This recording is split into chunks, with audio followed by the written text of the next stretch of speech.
तो आज हम दशमलव के बारे में कुछ सामान्य जानकारी लेंगे, क्योंकि ये छोटी छोटी बातें हैं वो अपने आगे जो बड़े बड़े सवाल करेंगे उनके अंदर कहीं ना कहीं सवाल के अंदर आएगी। और ये यदि जानकारी अपन को नहीं है तो वो सवाल पूरा गलत हो सकता है छोटी सी जानकारी के अभाव में। तो इनको सीखना बहुत जरूरी है। तो चलिए दशमलव के बारे में अपन बेसिक ज्ञान लेते हैं आज। तो सबसे पहले अपन देखते हैं कि दशमलव लगाना और हटाना सीखते हैं। यानी दशमलव कहीं लगा हुआ है तो उसको कैसे हटाया जा सकता है, और यदि लगा हुआ नहीं है तो दशमलव कैसे लगाया जा सकता है। तो यहाँ पे देखते हैं, सबसे पहले सीखते हैं अपन कि दशमलव कैसे हटाया जा सकता है। तो यहाँ पे संख्या दे रखी है पहला, कि जैसे दे रखा है 35.19 यानी 35.19। तो यहाँ पे इस जो दशमलव वाली संख्या है, इस दशमलव भिन्न को साधारण भिन्न में बदलना है। छोटी क्लासों में आपने जरूर सीखा होगा, परंतु जैसे जैसे बड़ी क्लासों के अंदर अपन आते हैं इन छोटी छोटी बातों को भूल जाते हैं और वही अपने दिक्कत हो जाती है। तो यहाँ पे 35.19 है, उसको अपन को साधारण भिन्न में बदलना है। तो करना क्या है, यहाँ पे मैं सीधा जो जो संख्या मुझे दिख रही है वो लिख रहा हूं। देखिए 3519 यानी कि जो संख्या दिख रही थी मुझे, पॉइंट को छोड़ दो एक बार, पॉइंट आपने नहीं देखा, मुझे संख्या दिख रही थी 3, 5, 1 और 2, मैंने लिख दी। बट्टा का निशान लगाना है, नीचे आपको उतने शून्य लगाना है जितने पॉइंट के आगे संख्या है। देखिए अब पॉइंट यहाँ था, उस पॉइंट के आगे देख लो कितनी संख्या है, 1 और 2, डिजिट देखना है, अंक कितने वो। छोटी संख्या बड़ी संख्या उससे कोई मतलब नहीं है, अपने देखना है डिजिट कितने हैं। डिजिट कितने हैं, 1 और 2। तो आपको 1 तो लिखना ही है, उसके आगे 2 शून्य लिखना है, 1 और 2। ये हो गया इसकी साधारण भिन्न। यानी जो दशमलव भिन्न थी उसको अपन ने एक साधारण भिन्न के रूप में लिखा है। ठीक है, नेक्स्ट प्रश्न करता है। देखिए जैसे 10.078 है, ये आपके कोई संख्या है दशमलव भिन्न वाली, इसको आपको करना है साधारण भिन्न में। तो मैं लिख रहा हूं 10078 लिख लिया मैंने, पॉइंट को हटा दिया और सीधा सीधा संख्या लिख ली। अब बट्टा के अंदर आपको 1 तो लिखना ही है, उसके आगे 0 कितने लिखने हैं वो देखना है। पॉइंट के आगे कितनी संख्या है, 1, 2 और 3, आपके 3 संख्या है यानी 3 अंक है, 3 0 लगाने, 1, 2 और 3।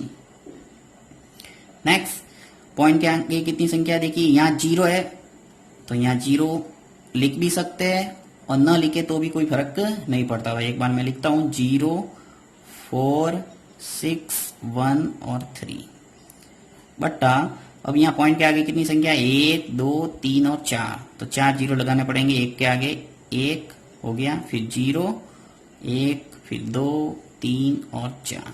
तो इस ढंग से आपको पॉइंट है वो हटाना है। यानी कहीं दशमलव वाली कोई संख्या दे रखी है उसको साधारण भिन्न में इस ढंग से बदल सकते हैं। ये तो हुआ तरीका। यहां से अब 0 न लिखे तो भी कोई फर्क नहीं पड़ेगा। तो नेक्स्ट देखते हैं अपन कि जैसे कोई संख्या दे रखी है आपको इस रूप में, यानी साधारण भिन्न दे रखी है, उसको दशमलव भिन्न में बदलना है। तो क्या तरीका है, वही जो आपने हटाने के लिए काम किया था वो लगाने के लिए करना है। यानी यहाँ पे आपको कितना 0 दिख रहा है, नीचे 1 शून्य, तो आपको एक डिजिट के बाद में शून्य पॉइंट लगाना है। तो देखिए यहाँ पे जैसे 5 और 1, चलो एक बार लिख लेते हैं, 5 लिखा और 1 लिखा। अब मुझे पॉइंट लगाना है, तो पॉइंट लगाने के लिए क्या करूंगा, मैं नीचे शून्य देखूंगा, कितने शून्य है, 1 शून्य है, तो एक डिजिट के बाद में पॉइंट लगाना है। यहाँ से हमेशा राइट हैंड साइड से, यानी इस दिशा से आपको जाना है, राइट हैंड साइड से इस तरफ। तो 1 के बाद में आ जाएगा पॉइंट।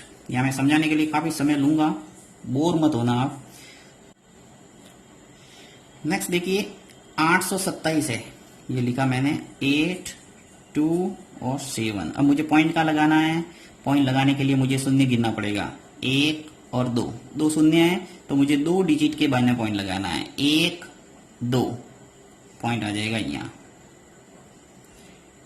नेक्स्ट 7 लिख दिया, एक डिजिट था, 1 लिख लिया।